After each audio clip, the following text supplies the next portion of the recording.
Assalamualaikum warahmatullahi wabarakatuh. Perkenalkan, nama saya Nur Iqbal Al-Farid. Saya dari Prodi Pendidikan Bahasa Arab Institut Agama Islam Negeri Syekh Abdurrahman Siddiq Bangka Belitung, yang pada kesempatan kali ini saya akan berusaha menjelaskan kepada teman-teman semua tentang ilmu fonetik yang terkandung dalam kajian ilmu lugah, yang di sini saya akan berusaha paparkan mendalam atau mendetail tentang ilmu fonetik. Fonetik adalah ilmu yang mempelajari bunyi bahasa secara fisik, yang di dalamnya tentu kita akan belajar bagaimana bunyi dihasilkan oleh alat ucap, kemudian bagaimana bunyi bisa ditransmisikan, kemudian di dalamnya kita akan belajar sama-sama tentang bagaimana bunyi bisa diterima oleh telinga manusia, sehingga dari penerimaan tersebut kita bisa memaknai atau memilah bunyi ini menghasilkan makna yang bagaimana. Ilmu fonetik dalam kajian lugah tentu bagian krusial dalam bidang ilmu bahasa Arab, karena mengingat kita tahu bahwasanya bahasa Arab memiliki sistem bunyi yang kaya dan sangat kompleks. Selanjutnya saya akan membahas tentang objek kajian studi dalam fonetik. Yang pertama adalah artikulasi, kemudian yang kedua adalah akustik, kemudian yang ketiga kita akan pelajari bersama-sama tentang persepsi. Kajian studi dalam fonetik itu kita bagi tiga, yang seperti saya jelaskan di awal. Yang pertama adalah artikulasi, yaitu tentang bagaimana dan di mana bunyi bisa dihasilkan oleh alat ucap manusia. Misalnya suara yang dihasilkan di tenggorokan, kemudian mulut, kemudian hidung. Yang kedua ada akustik, yaitu sifat-sifat bunyi bahasa seperti frekuensi, kemudian amplitudo dan durasi. Yang ketiga adalah persepsi, bagaimana telinga manusia menerima dan memahami bunyi bahasa itu sendiri. Habis ini saya akan kasih contoh tentang tiga objek kajian dalam ilmu fonetik tersebut, mulai dari artikulasi, kemudian akustik, serta persepsi. Saya akan langsung saja memberikan contoh dari tiga kajian studi dalam fonetik. Yang pertama tadi adalah fonetik artikulasi, misalnya huruf kho dalam bahasa Arab yang kemudian dihasilkan dari gesekan udara di belakang tenggorokan atau velar refraktif. Kemudian ada fonetik akustik, contohnya saya akan kasih dari analisis spektrum bunyi vokal A dalam bahasa Arab yang dapat dilihat melalui spektrogram. Kemudian adalah fonetik persepsi, misalnya bagaimana seorang bisa menuturkan bahasa Arab sehingga mengenali perbedaan antara bunyi shod dan sa. Tentu kemiripan penyebutan tersebut menghasilkan persepsi atau pandangan yang berbeda dalam memaknai. Pada pembahasan selanjutnya saya akan berusaha kembali untuk bisa menjelaskan tentang proses artikulasi bunyi bahasa dalam ilmu fonetik. Proses artikulasi bunyi bahasa dalam ilmu fonetik merujuk pada cara bunyi-bunyi bahasa dihasilkan oleh alat ucap manusia, yang tentu melibatkan kerjasama berbagai organ tubuh, terutama di area mulut dan tenggorokan. Proses ini dapat dibagi menjadi beberapa bagian atau tahapan-tahapan utama. Yang pertama mungkin pembuatan suara oleh laring atau suara dasar, kemudian adalah memodifikasi bunyi-bunyi oleh saluran suara, kemudian artikulasi konsonan dan vokal. Saya akan jelaskan dari yang tahapan mendasar atau tahapan utama, yaitu adalah pembuatan suara oleh laring suara atau suara dasar. Proses artikulasi dimulai di laring atau kotak suara, di mana pita suara akan bergetar untuk menghasilkan suara dasar. Kemudian getaran ini akan membentuk bunyi-bunyi mentah yang kemudian diproses lebih lanjut. Nah, pada tahapan kedua atau modifikasi bunyi oleh saluran suara, kita sudah menyiapkan secara matang, atau pita suara atau laring kotak suara sudah menyiapkan secara matang suara-suara dasar atau suara-suara mentahnya. Kemudian pada tahapan modifikasi bunyi bahasa, kita suara akan terbentuk sehingga menghasilkan bunyi yang bergerak melalui saluran-saluran suara atau rongga mulut dan hidung yang melibatkan bibir, kemudian gigi, kemudian langit-langit mulut dan lidah. Disinilah artikulasi bunyi yang spesifik terjadi. Saluran ini berfungsi untuk memodifikasi suara dasar sehingga menghasilkan bunyi-bunyi bahasa. Kemudian dari hal tersebut akan sedikit lahir artikulasi konsonan dan vokal. Konsonan adalah bunyi bahasa yang terbentuk ketika aliran udara atau paru-paru terhalang oleh organ ucap tertentu seperti bibir, gigi, kemudian langit-langit mulut. Kemudian proses ini akan melibatkan penutupan atau penyempitan suara atau saluran udara yang menghasilkan suara konsonan. Contohnya adalah bunyi P dengan penutupan bibir dan T dengan ujung lidah yang menyentuh gigi atas. Kemudian vokal. Bunyi vokal terjadi ketika saluran udara tidak terhalang atau terhambat secara signifikan. Tentu hal ini memungkinkan udara mengalir dengan bebas.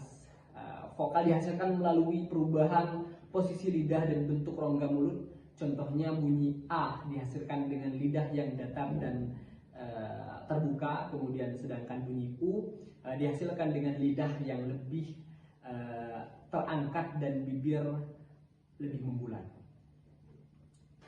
Oke, proses yang keempat saya akan jelaskan tentang faktor-faktor yang mempengaruhi artikulasi. Yang pertama adalah faktor yang pertama adalah tempat artikulasi, lokasi di mana aliran udara dihentikan atau dipersempit seperti bibir, bilabial atau gigi dental atau langit-langit mulut plantar. Kemudian cara artikulasi. Cara saluran udara dimodifikasi, misalnya apakah ada kontak penuh seperti dalam T atau apakah ada penyempitan yang menghasilkan bunyi desis seperti dalam S. Oke, kemudian ada voicing. Apakah pita suara bergetar atau tidak saat bunyi dihasilkan? Bunyi yang dihasilkan dengan getaran pita suara disebut voiced atau berdering, sedangkan yang tidak disebut adalah voices tanpa dering. Secara keseluruhan, proses artikulasi bunyi bahasa melibatkan interaksi kompleks antar struktur anatomi seperti pita suara, lidah dan gigi, bibir dan gigi, serta kontrol pernapasan yang bersama-sama membentuk bunyi-bunyi yang dapat dipahami dan komunikasi lisan. Pada pembahasan selanjutnya saya akan jelaskan tentang 3 huruf vokal dalam bahasa Arab yang mungkin bisa kita kenal sebagai harokat, yaitu tanda baca yang menunjukkan vokal dalam kata. Huruf-huruf vokal ini adalah fathah, kemudian ada dhammah, kemudian ada kasroh.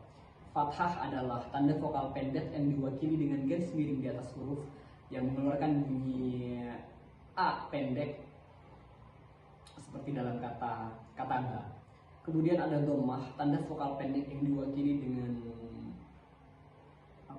waw kecil ya di atas huruf yang tentu mengeluarkan bunyi u, seperti dalam kata kutub. Kemudian ada kasroh, tanda vokal pendek yang diwakili dengan garis miring di bawah huruf yang mengeluarkan bunyi i, seperti dalam kata kita. Selain itu ada juga 3 vokal panjang. Yang pertama ada alif, kemudian ada waw, kemudian ada ya, yang masing-masing mengeluarkan bunyi a, u, dan i. Seperti dalam kata ola, kemudian khudu, kemudian kitabi. Itu adalah contoh huruf vokal panjang dalam bahasa Arab. Bismillahirrahmanirrahim. Assalamualaikum warahmatullahi wabarakatuh. Nama saya Sahrudin. Kali ini saya akan melanjutkan penjelasan dari Kak Iqbal Al-Farid tadi, itu tentang fonologi. Yang sebelumnya dijelaskan oleh Kak Iqbal Al-Farid tadi tentang fonetik, yaitu aspek fisik suara, yaitu mempelajari tentang aspek fisik suara, bagaimana suara diproduksi dan ditransmisikan dan diterima. Kali ini insya Allah dalam kesempatan ini saya akan menjelaskan tentang fonologi. Fonologi merupakan yaitu mempelajari sebuah ilmu yang mempelajari sistem suara dalam bahasa, bagaimana suara-suara ini diatur dan digunakan untuk membentuk makna dalam bahasa. Jadi fonologi juga berfokus pada bagaimana suara-suara ini bekerja dalam bahasa, termasuk bagaimana mereka digabungkan untuk membentuk kata-kata dan bagaimana mereka berubah dalam bentuk kata yang berbeda. Inilah yang dimaksud dengan fonologi. Kalau fonologi bahasa Arab itu mengatur bagaimana suara-suara yang bekerja dalam bahasa Arab. Nah, kali ini saya merangkul beberapa pembahasan. Itu yang pertama itu fonem. Fonem adalah unit suara yang membedakan makna dalam bahasa. Bahasa Arab memiliki 28 fonem konsonan dan 6 fonem vokal. Yang kedua itu ada fonotaktik. Fonotaktik adalah ilmu aturan tentang bagaimana fonem dapat digabungkan untuk membentuk kata-kata. Bahasa membentuk kata-kata. Bahasa Arab memiliki aturan fonotaktik yang ketat, yang mengatasi kombinasi fonem yang diperbolehkan. Selanjutnya itu ada morfologi. Morfologi adalah studi tentang bagaimana suara ini berubah dalam bentuk kata yang berbeda. Bahasa Arab yang memiliki sistem morfologi yang kompleks untuk membentuk kata-kata dalam bentuk yang berbeda. Selanjutnya itu ada asimilasi. Asimilasi adalah proses yang dimana sebuah fonem menjadi mirip dengan fonem di dekatnya. Bahasa Arab memiliki beberapa aturan asimilasi seperti asimilasi tempat artikulasi dan asimilasi tempat suara. Selanjutnya itu saya merangkul ada delisi. Delisi ini adalah proses di mana sebuah fonem dihilangkan. Fonem dihilangkan. Bahasa Arab memiliki beberapa aturan delisasi seperti delisi vokal dan delisi konsonan. Selanjutnya itu saya merangkum ada metesis. Metesis adalah proses di mana posisi dua fonem dibalik. Bahasa Arab memiliki beberapa aturan metesis seperti metesis konsonan dan metesis vokal. Kesimpulannya adalah fonetik dan fonologi merupakan dua bidang penting dalam memahami bahasa Arab. Fonetik mempelajari tentang suara secara fisik, sedangkan fonologi itu mempelajari tentang sistem suara dalam bahasa. Kedua bidang ini saling melengkapi dan penting untuk memahami bagaimana bahasa Arab bisa bekerja dengan baik. Mungkin ini saja yang bisa kami sampaikan. Bila ada salah kata, saya mohon maaf. Bila Allah saya mohon ampun. Saya akhiri, wassalamualaikum warahmatullahi wabarakatuh.